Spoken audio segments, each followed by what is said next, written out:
గ్రాండ్గా December 5న release కాబోతుంది. అయితే ఈ మూవీ సంబంధించిన ఓవర్సీస్ బుకింగ్స్ అయితే ఆల్రెడీ ఓపెన్ చేశారనమాట. సో ఓవర్సీస్లో కూడా ఏంటంటే రికార్డ్ ప్రీ సేల్స్ జరిగిందనమాట. ఇప్పటికే 2 మిలియన్ పైనే అక్కడ బుకింగ్స్ జరిగాయి. అలాగే 50,000 మేబీ ఇప్పటికీ 60,000 పైనే టికెట్స్ బుక్ చేసి ఉంటారు. సో ఆ రేంజ్లో ఈ మూవీ పైన హైప్ ఉంది కాబట్టి గ్రాండ్గా అక్కడ రిలీజ్ కూడా అవుతుంది కాబట్టి సో ఫ్యాన్స్ చాలా అంటే చాలా క్యూరియాసిటీగా ఉన్నారనమాట. సో మూవీ రిలీజ్ టైం చూద్దామని చెప్పి సో బుకింగ్స్ అయితే చాలా ఫాస్ట్గా చేసేసుకుంటున్నారు.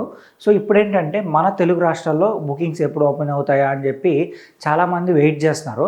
అయితే దానికి సంబంధించిన అఫీషియల్ న్యూస్ అయితే వచ్చిందనమాట. ఈరోజు ఖచ్చితంగా ఈవినింగ్ లోపల బుకింగ్స్ అయితే ఓపెన్ అవుతాయి. సో ఫస్ట్ నాకు తెలిసి తెలంగాణ వరకే అవుతుందంట. ఏపీలో అయితే ఇంకా టికెట్ రేట్స్ గురించి ఇంకా డిస్కషన్ జరుగుతుంది. సో ఇంకా ఫైనల్ రేట్ ఫిక్స్ అయ్యలేదు. అందుకని చెప్పి మేబీ నెక్స్ట్ రేపు కానీ లేదంటే మండే కానీ ఆ టైంలో ఏపీలో బుకింగ్స్ ఓపెన్ అవ్వచ్చు అని చెప్పి కూడా ఒక న్యూస్ ఉంది.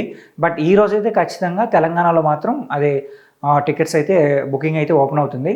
సో ఫ్యాన్స్ అయితే ఈ మూవీ కోసం చాలా వెయిట్ చేస్తున్నారు కాబట్టి సో బుకింగ్స్ స్టార్ట్ అవ్వగానే వాళ్ళు ఓపెన్ చేయగానే బుక్ మై షో పక్కా క్రాష్ అయిపోతుంది. సో అంతమంది ఒక్కసారిగా టికెట్స్ బుక్ చేసుకొని ట్రై చేస్తారు. సో మరి చూద్దాం మరి ఎంత త్వరగా బుకింగ్స్ ఎంత ఫాస్ట్గా బుకింగ్స్ జరుగుతాయని చెప్పి వెయిట్ చేసి చూడాలి. అలాగే ఈ మూవీ ఫస్ట్ డే ఎంతవరకు కలెక్ట్ చేస్తారని మీరు అనుకుంటున్నారో కింద కామెంట్ చేయండి. అలాగే మా ఛానల్ సబ్స్క్రైబ్ చేసుకోండి.